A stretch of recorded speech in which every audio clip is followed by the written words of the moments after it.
Welcome to the Onyx Report, a program that critically analyzes the experiences, histories, and perceptions of black males in American society.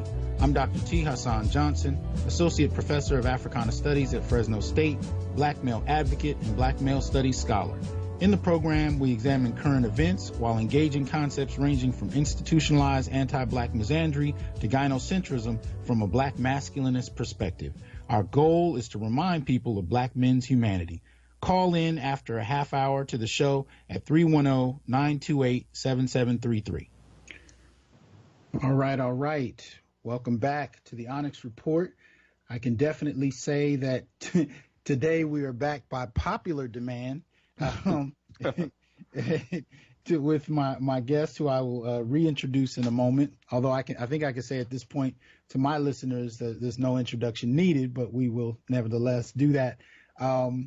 But as you know how we do, especially since we, for now, are only recording twice a month, I like to give people a little bit of a taste of some of the current events that really, for me, kind of shape, in some respects, what black men especially are dealing with on a day-to-day basis in different contexts. So I see things that shoot out at me in the news and in film, and I'm getting to a point where I see too much, and we don't have enough time to get into all of it. So for many of you who do follow my social media, whether it be Facebook or Twitter, those are the two that I tend to be on. And mostly even my Twitter comes out of conversations on Facebook. You may have seen some of these articles, but especially for those that haven't, just to kind of put it on your map so you're aware of some of the things that's happening. These are not in any particular order, but just things that I noticed that have jumped out at me. So first things first, if we look at the Daily Mail, there's an article out on a death row inmate, age of 49, whose quadruple murder convictions were overturned 4 times and ended in a mistrial. It ended in a mistrial twice. Is freed after 22 years on bond, and the prosecutor who barred black jurors is trying to have a 7th trial. So if this is something you've not really heard about, you might want to dive in and check out the story. This is, excuse me, this is dealing with a black male in Mississippi, and let me see, and the name of the gentleman is Curtis Flowers. So check that out. It's an article in the Daily Mail. Also, we have this is a post inspired by a listener of mine, a supporter of mine named Kyle Riesland. I hope I pronounced that correctly, Kyle. But he nonetheless, he lives in Canada.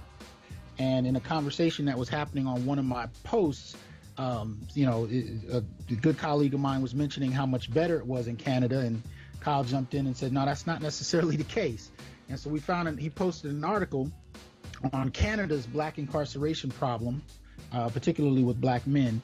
And one of the things that he pointed out was that, black folk make about 2% of Canada, but are 10% of its prisoners. So there's some similar practices there. This is on TorontoIst.com. You can check that up. There are 70% more black Canadians in federal prison than there were 10 years ago. What are we doing about it? So that's, I believe, the title of the article. So check that out. Also, just got notification on one Crystal Kaiser. This is a young black woman who was forced to be a Wisconsin sex slave at 19, and she's facing spending the rest of her life in prison for killing the man who raped and sold her for sex. Now, I post this one not only because it's just jarring, but lately there have been a lot of conversations on my page about human trafficking, sex trafficking, and so we don't hear enough about what's happening to black women, but we hear even less about what happens to black men. And as a matter of fact, many black males who are suffering from both human trafficking and sex trafficking, we've seen some reports on this last year on African men from Israel to Europe who are being trafficked. And it's also happening in the United States. Much of the time, it's not classified as sex trafficking when it happens to boys and men. It's usually classified in terms of slavery, slave labor, but often that includes a sexual component. So the lines can tend to get blurred based on the language we use, but nevertheless, it's important. So that's something to check out. Also, shout outs to rapper Scarface, who ran for Houston City Council in Texas. Got an impressive 40% of the vote, even though he did not win the seat. But shout out to him, and hopefully he will continue to do that. Also, Arizona black father is accused of killing the man who tried to enter his teen daughter's restroom stall and was given an 8-year prison term. I don't have an update, so I'm not sure if anything has happened since I've seen the title of this article, but I posted this because there were, in the last few years, in some of my posts, my discussions online, ample accusations that somehow black men don't protect their women, and I've posted ad nauseum article after article about black men who have. Nevertheless, I posted this one as yet another example of something that men around the world do quite readily, and that includes black men, despite how in many instances it's suggested that we don't.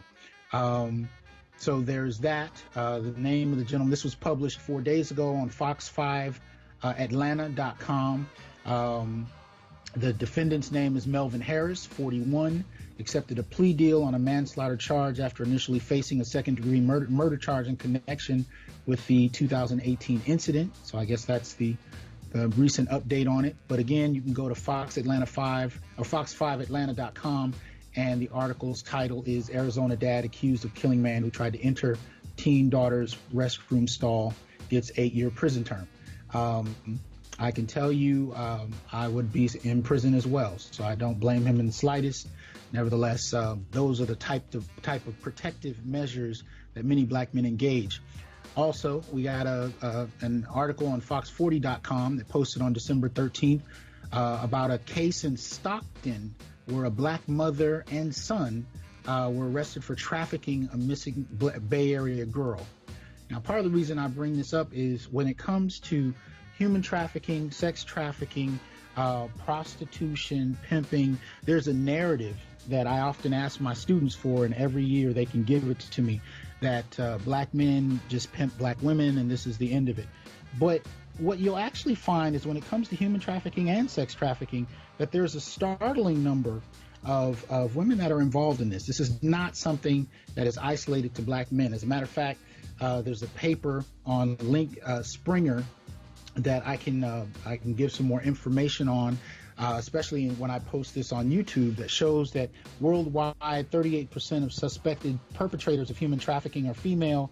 Women from Central Europe and East Asia are even twice as likely to be suspected of human trafficking than men, and that's up to 68% of women there versus 32% of men. So this is a very nuanced and complicated issue. And in the African American community, what we see with prostitution actually begins not long after slavery as a means of survival. And there is a long history of black men and women engaged in this. And you see this even in the lives of certain celebrities like James Brown or Richard Pryor, whose parents or really grandparents in many instances were involved in this industry, and many of them were run by women. If you look at Richard Pryor's life, for example, his grandmother was actually a madam, and she trained her sons as pimps.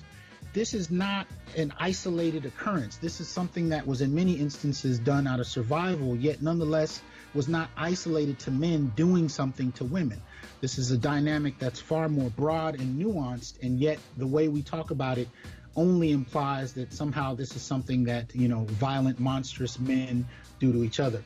Now I have about 6 or 7 more articles. I'm not going to go through them all, but suffice it to say, there's plenty of information out there that really does exonerate black men of the arbitrary accusations that are made against us, and yet much of the time we just don't have the proper mode of interpretation and analysis to really see what the arguments are and how they can be thrown on their heads. So that's why we do the Onyx Report, to really arm people with information about how to look at the lives of black men and what we're overlooking and what we're missing.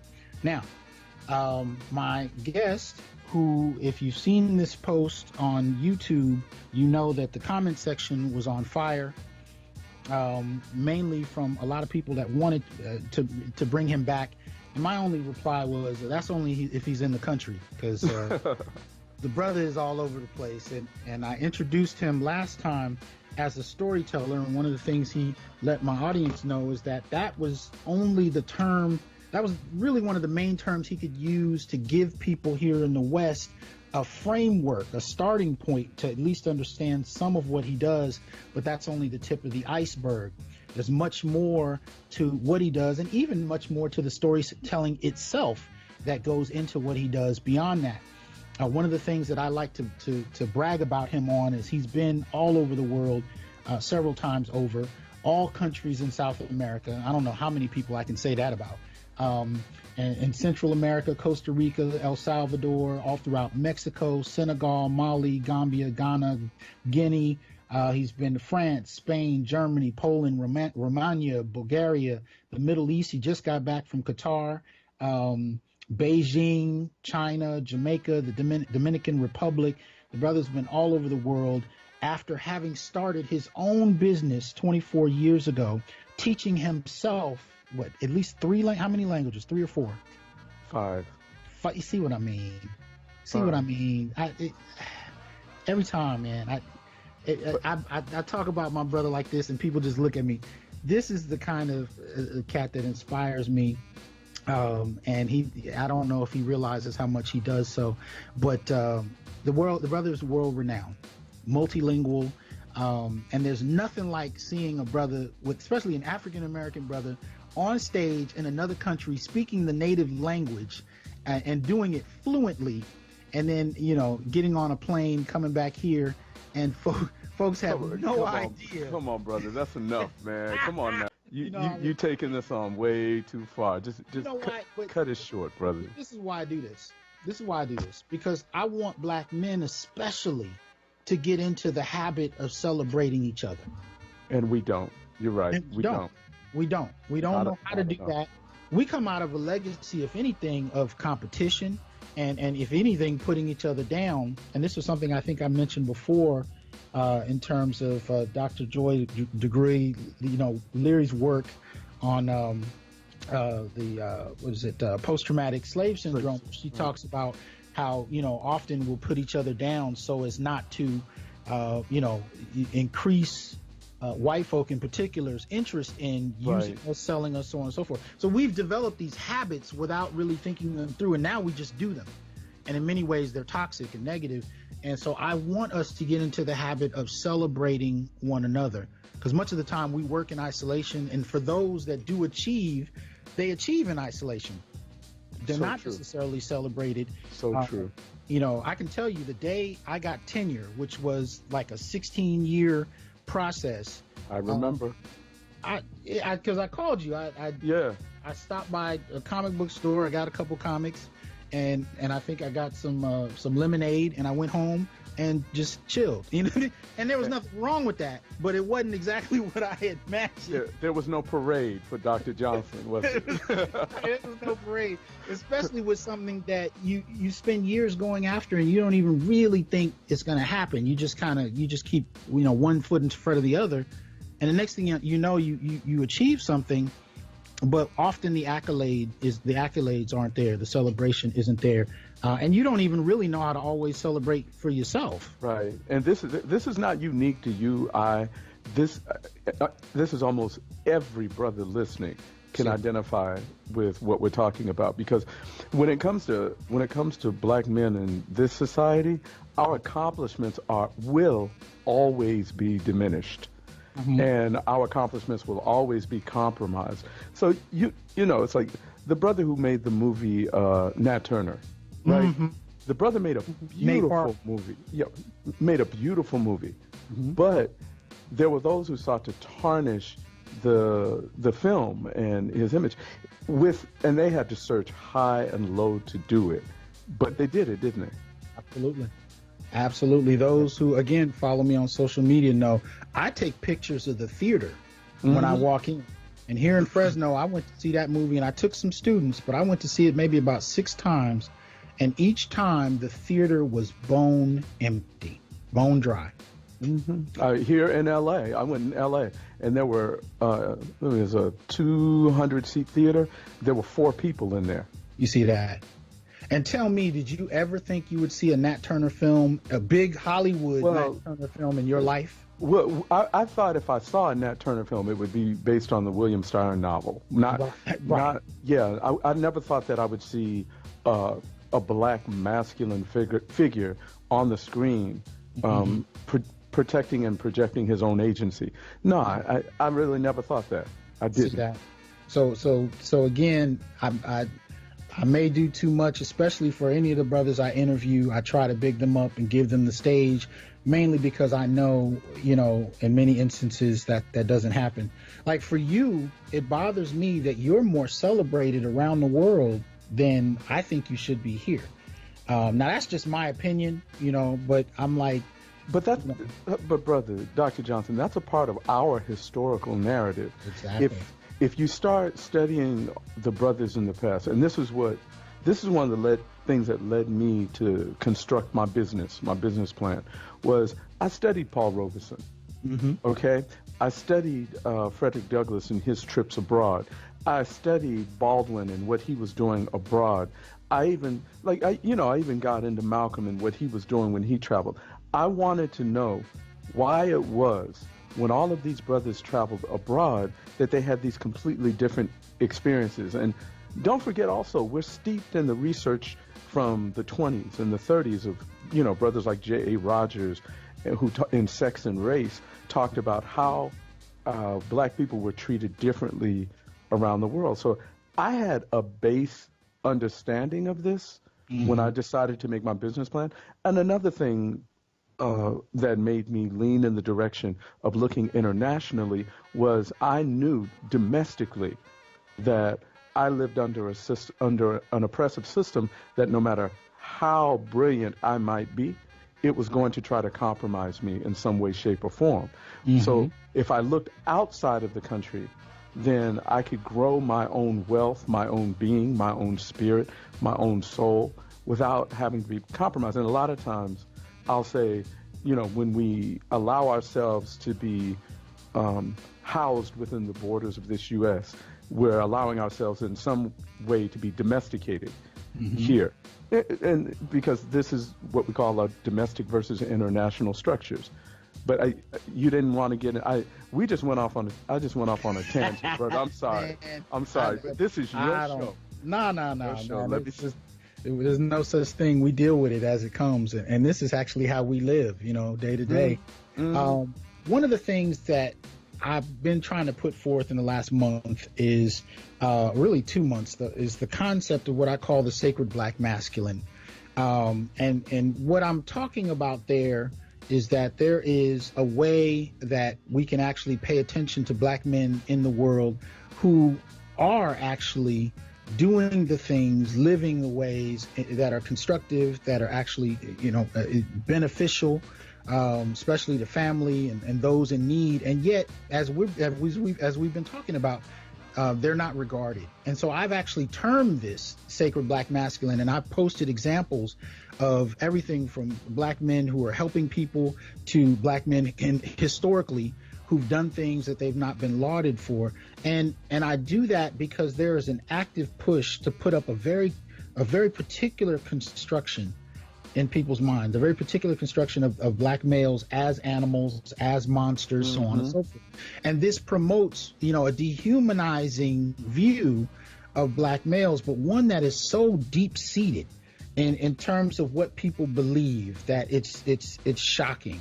And it's gotten to a point that I think is highly problematic, especially in the social media era, where the dehumanization of black men has gone into, just a whole different level, where it can be widely spread on a micro level anyway. Right. So that being said, I want to go back to really the 1980s and 90s in your life. Before you really formally started, your business as, in this manner. And I want you to tell us about who Djeliba was, what he grappled with at that time, and how you overcame it. Yeah, I think, and this is important for us to do, because a lot of times we hold our cards close to our chest, right? And we don't share information in the way that a lot of people do. And I think this keeps us from being as successful as we can be as men, right? So what I want to say is this. Djeliba didn't exist at that time. I was a young man struggling in this country during the Reagan era. Okay, I came of age in the Reagan era, and like a lot of brothers, you know, we have our we have our proclivities, if I could say that. And I ended up getting a woman pregnant at the time, and at that time in the 80s, those who were around, they are going to understand what I'm saying. There were very few paths to success or opportunities available to us. So I was literally struggling. I mean, you know, I was back in that day, I was like 19, 20 years old. Man, at one point in Houston, Texas, I was selling vacuum cleaners. There it is. Yeah. I mean, I was hustling. Exactly. I was hopping on the transit system carrying vacuum cleaners because I didn't have a car, you know, and I was making it across town, and, you know, and then when I had little side hustles that I was trying to do, like repair cars and, you know, run errands for people, whatever I could do to make money, because the Reagan era was no joke. I don't care what anybody tells you. But I think we're seeing elements of it again now, but yeah, go ahead. Oh, to the extreme. But to advance this story, here's the point I want to make about this, because what we really need to talk about is when we start talking about systemic racism, okay? We don't get into the intricacies of how it actually functions. So as a young man, I did not know what I was fighting against, okay? I had no idea. My conditioning told me, if you work hard, you're going to be a success, all right? Right. And if you work yourself to the bone, you're going to be rich, right?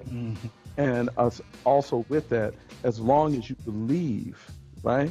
As long as you have some spiritual foundation and you believe, you will prosper. I think today they call it prosperity gospel, right? But that existed at that time, and my mindset was sort of, you know, I got a child. I'm gonna take care of my child. I'm gonna be a man. What I did not know at the time was that the playing field wasn't level. The definition of manhood was based on something external to me and my community, but I wasn't aware of that at the time. Right. I believed in the myth.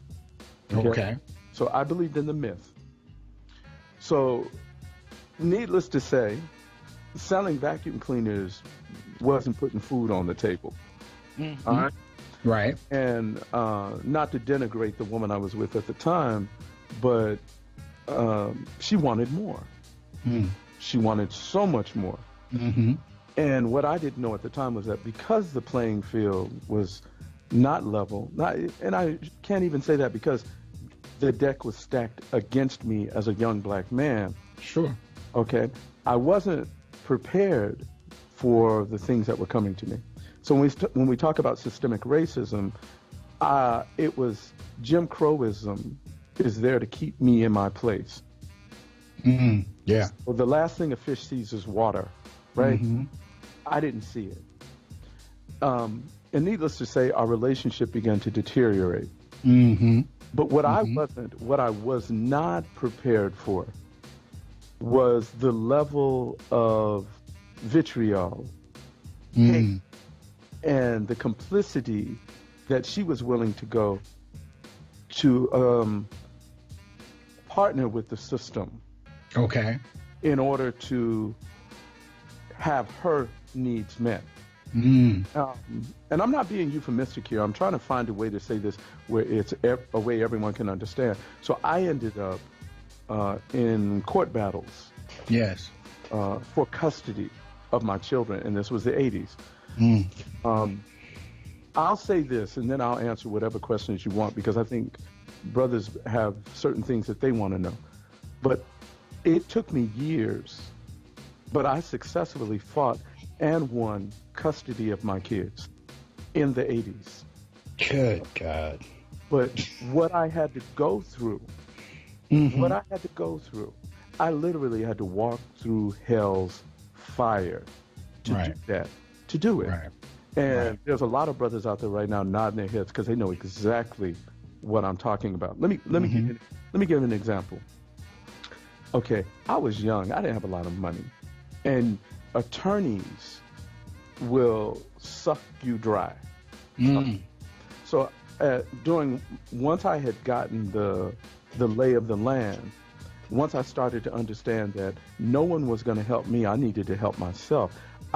I started spending time in libraries with law books to learn what this system was, the custody and the state issues and what child support payments, how they were set up. And so I started studying all those things.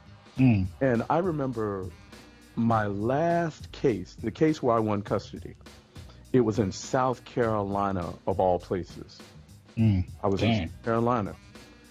And I was interviewing these attorneys, and every attorney I interviewed said, "Why are you fighting for custody?" And in fact, there was one black woman who told me I had a case that was going to lose, but if I wanted to pay her to represent the way I told her I wanted to represent, she would do it. But she told me I was throwing my money away. Wow.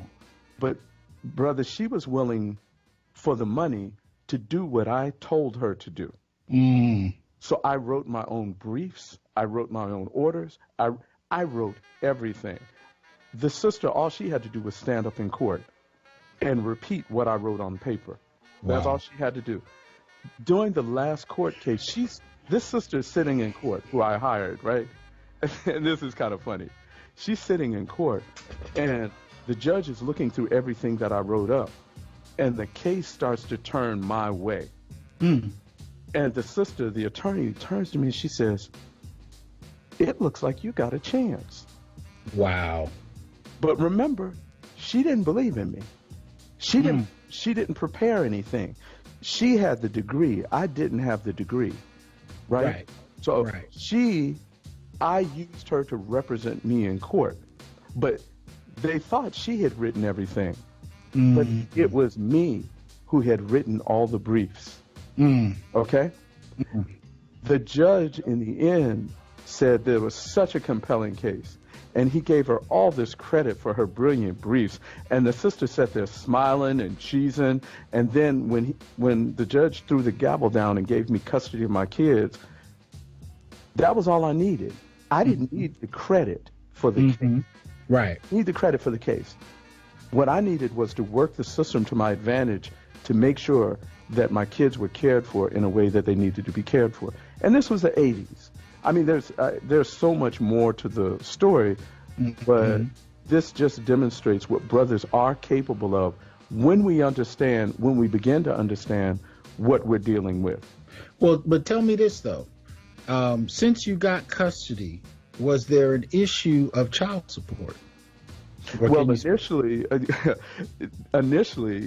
now we're going back a lot of years, so you're kind of challenging my memory a little bit, but I remember I got a call from the LA District Attorney's Office, and I never will forget this call. I got this call, and so you had moved to LA. Well, we had lived here. Okay. She had taken my kids to South Carolina, and I had to go there and fight for them. In fact, I used to go back and forth to South Carolina so much. I didn't live there, but I remember at one point the teachers in the school said, "We see you more than we see your ex, and she lives here." Wow. But the other thing I was going to tell you, because you asked about child support. Initially, when I got custody of my children, I was here in LA, and I got a call from the LA District Attorney's Office. And I mean, this was the nastiest, most vitriolic, this guy was like telling me how disgusting I was. And he wasn't letting me get a word in edgewise. And he was with the Child Support Division of the DA's office. So he goes on, and I said, "Sir, I need to stop you. You're not going to stop me. And he's just going on and on. He's just digging me. And then in the end, he says, we're going to have a warrant for your arrest if you don't come down here. And I think he wanted me to fill out an affidavit, or it was something ridiculous. But when he finally ran out of breath, I said, what I've been trying to tell you for the past 15 minutes that you have gone off on me is that I have custody of my children and I have been caring for my children. So if you're calling me about child support from my ex-wife, I understand that, but I don't know. So anyway, he said, wait a minute, hold on. And I hear him shuffling papers. Right. Right. And so now the tables are turned. So I started to tell him, you are calling me from the district attorney's office and you are demonstrating your level of research and your level of investigation into what you were supposed to check into. I said, this is problematic. And I started going into him. I said, I have custody of my kids. I don't have time to tell you how to do your job correct. So, I turned the tables a little bit. Wow. But the thing is, when it came time for her to have a child support order, she got minimal. Do you not? Look, this was maybe 87 or so. I had 2 children. 87, she had to pay $50 a month per child. And that was it. And that was it. Wow. And did she get that vitriolic phone call? I'm just curious. No, she never did. She didn't. She didn't. Right. Right. But that's reserved for us. And that's part of why I want to read a section of a paper, and then kind of show you something that I've seen in social media that pertains to this very issue. Not necessarily child support, but the treatment of black men in a very particular way. This is actually from the ISIS papers. Dr. Frances Cress Welsing, and it's a bit long, so I apologize in advance. It's probably about a whole page, so bear with me. But Dr. Frances Cress Welsing says, critical in the history of white supremacy was the decision not to control black and other women of color, but to control the men of color. Men are the initiators of the act of reproduction.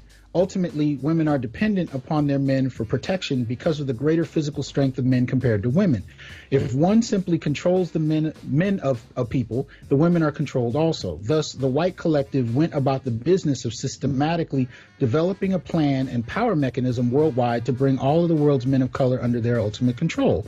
Once this was established, the men of color were informed overtly as well as subtly that if they ever should seek to alter the power relationship of white over non-white, they would have to fight and many would die. Thousands upon thousands of black men in the U.S. were lynched and castrated to drive home the message that white men intended to control the balls, in quotes, in this world, both on and off the court. White males understood that they needed white women as well as black women to help them achieve and maintain this power relationship. White women always have known what they stood to gain, their own survival as whites. Black women have been confused and less clear in fully understanding how they have been led to cooperate in this deadly power game of white supremacy. Further, black women do not understand fully that they have nothing to gain and everything to lose if this deadly game continues. The first lessons to black women were harsh and cruel ones of sexual assault and abuse, taking their children away and forcing them to watch their men be lynched and castrated. But then these harsh lessons were followed by milder treatment of black women as compared to black men. Black women were given extra food, money, clothing, and other gifts for their special personal favors to the masters. They were rewarded for correctly teaching their children to conform to the master's wishes, as well as for telling their men to calm down and be patient so that they too could be rewarded. Perhaps we, black women, she says, really became seduced by the illusion of power being so close to white males. We've told ourselves that these behaviors were survival tactics and the only way that we could have come this far. But as our survival increasingly is becoming threatened, we are forced to wonder if we have been mistaken in our analysis and our strategy. But again, there is something to be learned from our African past, as we must never forget those who do not learn from history, their whole history, are bound to repeat it. Now, that was Dr. Frances Cress Welsing from the ISIS papers. And the reason I read that is a colleague of mine sent me a tweet posted by a sister on Twitter. I don't know yet the legalities. I should have asked my engineer before we got on if I can even state names. So I'm not going to give the name. I have it. I have pictures of the tweet. So if I find out that that's something we can do, I can make that information available. But I will read her tweet because I think it relates. So this is dated December 17th, 2019, 1:39 p.m. She says, "No babies until a nigga put me in a new crib and car, plus ring on this goddamn finger, and $100,000 inconvenience fee, $100,000 inconvenience fee for getting me pregnant during my prime, plus my BBL and surgery for new titties right after I give birth. I will not be compromising." And then someone else, and then she says, "Ladies, y'all go shop." And then the next person, who's another woman, writes in after that, all these men saying she's asking for too much, and then she has a laughing emoji. She said, worst case scenario, she doesn't find someone who will give her this, so she continues flourishing because she's choosing not to have a baby by a dust bucket. Where's the negative? The reason I read that, especially in relation to Dr. Frances Cress Welsing, is because I've seen this and I've heard this in person. I've seen it on social media by the unlettered as well as the advanced degreed. I've heard this perspective come about where men are essentially viewed as, there's a saying where, we talk about women being viewed as sex objects by men. But we often don't talk about the fact that many men are viewed as success objects. They are objects for other people's advancement, especially in the dynamic of men and women. So in that respect, what we have going is that men are seen as a means to an end, and that's somehow acceptable. But, at the end of the day, when it comes to dehumanizing men and making them into ATM machines or what some refer to as unpaid bodyguards, all of a sudden, there's nothing to be discussed. Well, there's a sinister aspect to this that we have to, I can appreciate what you just read, but beneath this, there's a very sinister aspect that racism creates that we never, ever discuss. Because, see, look, let's be honest, let's be real about this as black men. We will never, discuss black women in a derogatory, negative, inflammatory way, because our conditioning has taught us that black women are our goddesses. Okay? This is, I'm talking about our conditioning. Just bear with me. Just bear with me in this. So our conditioning has us whisper when there are things that we need to say about our women. It has us close the door when there are things that we need to say about our women. But here's the sinister aspect of racism, what it has done, okay? And this is not, please do not write in and tell me I am not that type of sister, I don't do this, that I don't know women. Look, I'm going to tell you what exists. What exists is an agent for the other in bed with us at times, because there are an innumerable number of brothers out there who can attest to the fact that when they get into conflict with their significant other, with their baby's mama, with whatever you want to call it, that one of the first things that woman will do is align herself with the system and say, if you don't do such and such, you are going to pay. And this is how disgusting it can get.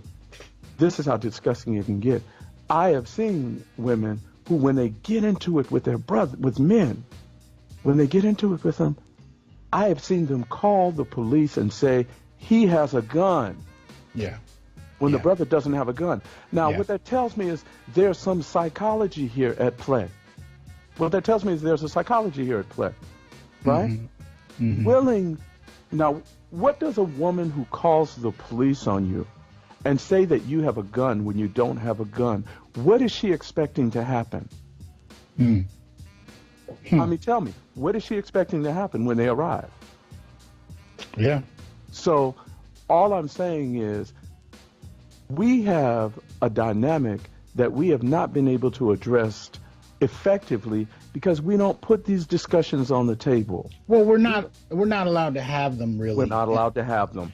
And that, I think, between you and my generation, I think is, because I'm definitely Generation X.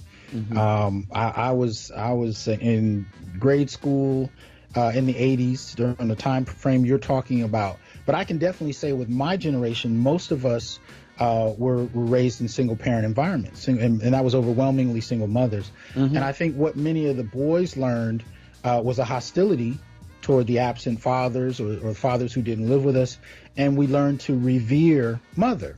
But a little more than reverence, I think what we learned was that she was beyond critique. And by she, I don't mean necessarily our mothers literally, although it includes that. Our archetype of mother. The archetype of mother, but also the archetype of woman, the archetype of women. In many ways, one brother described it to me, he felt like we were being, prepared to be handed off to another owner when we reached adulthood. It was a weird kind of dynamic. But what he was referring to is the conditioning process of putting women first, not critiquing, not knowing how to. There was even a skit done on the Key and Peele show where they're talking about the black women. There's two men having a conversation about their women, and they're whispering to each other. And I think it had something to do with calling, the women, or using the B word in relation to women. I don't remember the specifics of it, but they whispered every time they got to it, and they would move to further and further locations away. And then, Key and Peele's out of it. So they're in space, I think, at one point doing it. But what they were talking about was that black men's speech and thought, was something that had to be overseen. It had to be something that we were allowed to do, and to the extent that it wasn't, many, didn't know how to, still don't know how to. So the conditioning you're talking about is developed in childhood and continues on into adulthood. Yeah, it does. And so when you have this one-sided critique where people have, men and women, have no problem talking about the debauchery of black men, but when we talk about it with black women, it's kind of it gets a little questionable. When people start getting quiet, we start choosing our words very carefully, But there's not that same type of care for black men. No, this comfort of talking about the debauchery of black men, the missing black fathers, it is all mythology. This is all mythology. There are no numbers to back up the majority of what many of these people are thinking. Black men are in the home more, or with raising kids, than any other race in this country. Okay? Now, when I say myth, what I'm saying is this society has a construct where it has a need for a monster. All right? In this construct, the need for the monster, we have been relegated to that need. So I don't care how many facts you put forward. I don't care how much information you put out. You are never going to persuade a vast number of this society that we are human beings.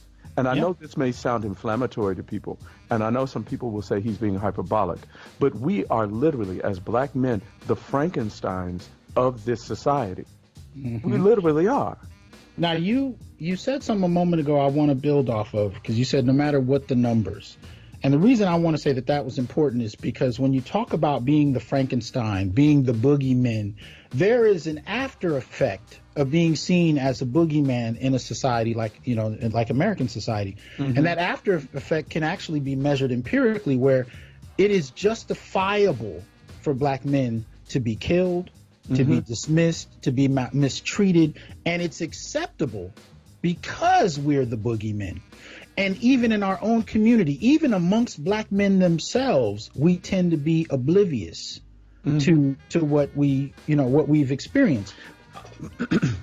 So in terms of, there was a couple of online posts that I made to try and speak to this. The first of which, I think, did we talk about suicide last time? No, but can I put this brother's name out? Because I want to put this elder brother's name out. Because there was a brother in the 1940s. His name was Vernon Johns. Oh, yeah. He was a minister of Dexter Avenue Baptist Church. Right, in Montgomery. Now, look, and I'm just using this as an example. This brother, his last sermon that he did basically was, it's all right to kill Negroes, or it's illegal to kill Negroes. Now, when he did it, he was responding to the deaths of so many brothers in the counties that surrounded Montgomery. And it was happening at such a pace that he was frustrated. Now, when he put the sermon together, his congregation told him, do not put that sermon in the pulpit. Mm-hmm. Don't speak, don't tell. He not only put the sermon out, but on the board outside of the church, he put, it's all right or it's okay to kill Negroes. Now, what you have to understand about a brother at this time doing this in Montgomery, Alabama, which I think most people would say he had a nerve that many of us don't have today. But what you have to understand is Dexter Avenue Baptist Church is just a couple of blocks away from the Capitol. So when people were passing this church and they were seeing on the sign of the church what the sermon was going to be, that means everybody was seeing what he was putting out. Now, here's why I say this. That was one of his last sermons. Mm-hmm. Okay? The preacher that they brought in after him, who believed in love and pacifism, was Martin Luther King Jr. Mm-hmm. Mm-hmm. Okay, so I'm saying this to say our voices as black men are always marginalized, minimized, and drowned out when we speak our truth. Mm. And I can take it from that level to how many brothers out there right now, when you pull up to work, you turn your radio down on your car because you don't want any of these people to hear the kind of music you bumping on the freeway. Right. You know, there's a whole lot of people. There's a lot of brothers. Exactly what I'm talking about. Sure. But that music is your voice. Mm-hmm. Okay? Mm-hmm. When you pull into wherever you are employed and you have to turn down that radio, it's not much different than what Vernon John went through when he had to not give the sermon and he gave it anyway. Absolutely. Is what I'm saying making sense? No, absolutely. And for those who don't know about Vernon Johns, there was actually a film made called The Vernon Johns Story, and Vernon Johns himself was played by James Earl Jones. So check out that film. If you don't know who Vernon Johns is, check out that film. And there actually is, they do the scene that you're talking about in regard to the speech or to the sermon. So I would like people to be able to see it to drive that point home. So check that out. Look for the Vernon Johns Story with James Earl Jones. I just got a notification that Trump was impeached by the House of Representatives. So, we'll see what that actually means. I can't. You're not going to hear me jump up and down with joy. You see that? You will see. Anyway. Yeah. I'm not in. Never mind. I'm not even going to explain. It's not worth time. It's not about supporting him. It's about what does that actually mean on the ground? What does it mean? Because once the Mueller report comes out, this is going to turn everything around. You know that, right? Well, I'm looking forward to see. Wait. The Mueller report came out, and what happened? Nothing. All right, so let's keep talking, brother. Anyway.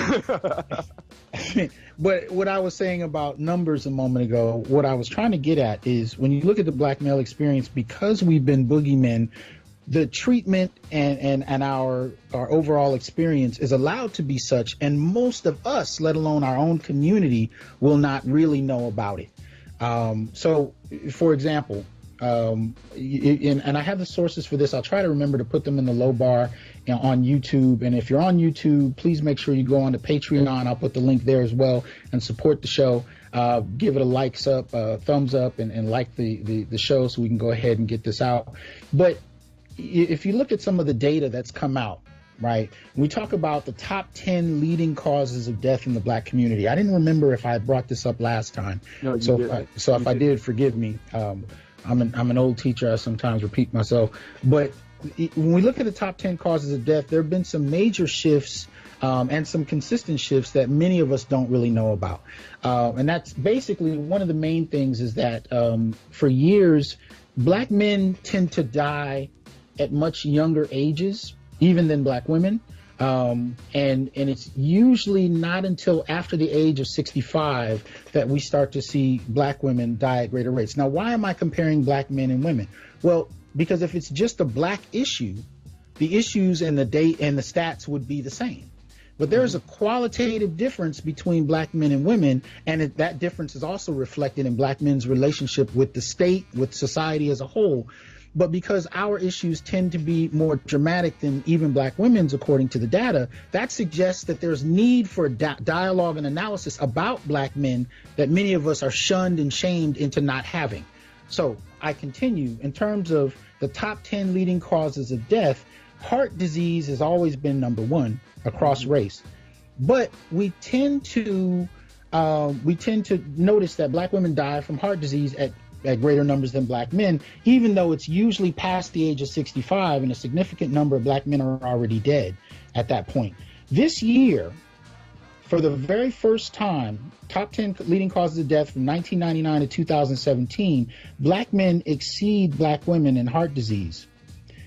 And this is something that we, again, haven't seen happen like this to this degree, especially. And that to me is kind of a terrifying moment. But nonetheless, in terms of heart disease, in terms of malignant neoplasms, which is cancer, cerebrovascular is less. So heart disease and malignant plasms and homicide, we're seeing black men dying at extremely high rates, especially compared to black women. Now, this is interesting because when you talk about the differences between us on the top 10 leading causes of death, there are two things on black women's chart that are not on black men's, and two things on black men's chart that are not on black women. When we look at the charts, Alzheimer's and influenza/pneumonia are two things that black women die of at higher rates than black men. As a matter of fact, it's on their top 10 causes of death. For black men, it's homicide and HIV. And there's an age correlation between those two. Absolutely. Because one of them you're talking about dying at a much later stage of age, and the other you're talking about much younger. Absolutely. Alzheimer's and influenza/pneumonia are things that really don't impact until after the age of 65. Exactly. So when you're talking about homicide for black men, homicide affects us from, listen to this, from ages 1 to 54. Homicide is an issue, and it's most dramatic between 15 and 44. So ages 15 to 24, there's been 49,733 black men killed. From 25 to 34, there's 41,845 black men killed. From 35 to 44, there's 20,557 black men killed. You see what I'm saying? The homicide rates are extremely high at very young ages. You need to put the numbers of black women killed by homicide next to the number of black men killed by homicide, so that we can have the conversation in the way that we need to have it. Because what typically happens is the spotlight will focus on the rate of not just homicide, but statistical numbers as they relate to black women, and then there will be all sorts of resources allocated towards the preservation and towards upending whatever is happening statistically with black women. But when you look at the numbers in correlation to what is happening with black men, there's an imbalance in the numbers, but all the resources go in the other direction. Well, absolutely, because if you look at it from 15 to 24, about 5,486 sisters died. Ages 25 to 34 is about 5,551, and then ages 35 to 44 is 4,523. So the numbers I just gave a moment ago during the same age ranges, for 15 to 24 was almost 50,000 brothers. 25 to 34 was almost 40,000. 35 to 44 it was over 20,000, as opposed to 5,000, here and there. So that's just one example. Yeah, but brother, I think the most astounding to me, the one that set me back was suicide rates. I'm about to get to that. Spend time on that, because that's important for black men to talk about. Well, this came up because, again, this is one of the things that gets buried in the conversation when we decide we're just going to talk about black. And it's interesting what happens here. Issues that affect, black men just get buried under this moniker of black. But if they affect black women, we get to separate that out. And that includes the academy. That includes the academy. So you can have conversations about gender, but only as it pertains to women who have had extreme experiences. If it pertains to men, it needs to be kept under the auspices of black. And I've had this experience writing journal articles right? Journal essays.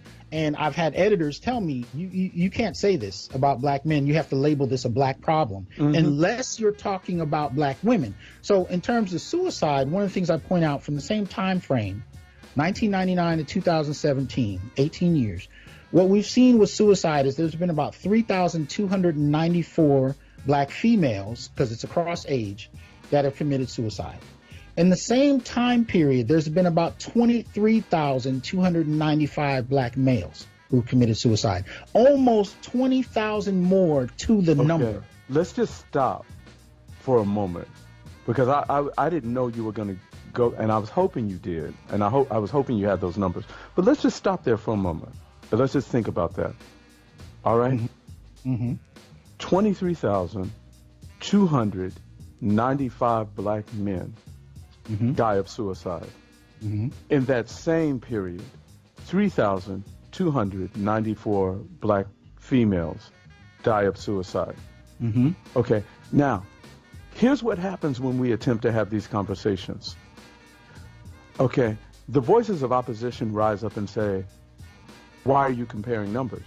There we go. Why are you saying that someone's pain is greater than someone else's pain? What difference does it make whether it's black women or black men? The voices of opposition rise out, and what happens is it drowns out the actual discussion we need to have. Yes. Because what happens in this society is the number 3,294 black women, they will have all sort of governmental resources allocated to that number, okay? To that number. And you will have women's clinics opened up. You will have therapy centers for women. You will have wellness centers for women, black women, opened up. And there will be money and resources allocated to this. I know about this because I worked in this realm, okay? Now, when we decide that we want to discuss the 23,295, what happens with that is that number gets rolled in with the 3,294, and we don't talk about black men and women. We talk about black people. Right. And then you get somebody like Tyler Perry, who's looking to help the homeless, who prioritizes women, children, and LGBT groups. Who do you think he's not prioritizing? And there's another place we need to talk about the disparity in numbers in Los Angeles. The number of homeless black men. Come on, brother. We got. Well, it's actually in major urban centers where you have black people. It not only across race is it more men, but especially in the black community, especially when you factor in those coming out of incarceration, even when they have housing vouchers, can't get proper housing. These constitute the majority of the black homeless, and yet there's no critical discussion about that. So the same numbers that we're seeing affect us in terms of suicide, affect us in terms of homicide. Because again, and this came up in a discussion online where I had somebody sent me an article on Twitter, and she was trying to say, well, look at the rates of black female homicide, and I just gave her the raw numbers because people like to play with rates. Yeah, they do. So she was saying, oh, look at the rates of black female homicide, it's extremely high. And I gave her the number. There's 17,573 black women who have been killed, according to CDC, and this is 18 states reporting in terms of black female homicide, but 134,574 black males that have died from homicide at the same period. Stop playing with numbers. Stop playing with it. 17,000 as opposed to 134,000, and you and I are made to feel ashamed for talking about the 134,000. Let me ask you, one-word answer very quickly. How many people in the community, especially black men, do you think know that about any of those stats we read? Brother, I will say none. We're going to close out right here. Thank you for joining the Onyx Report, and we will pick up later.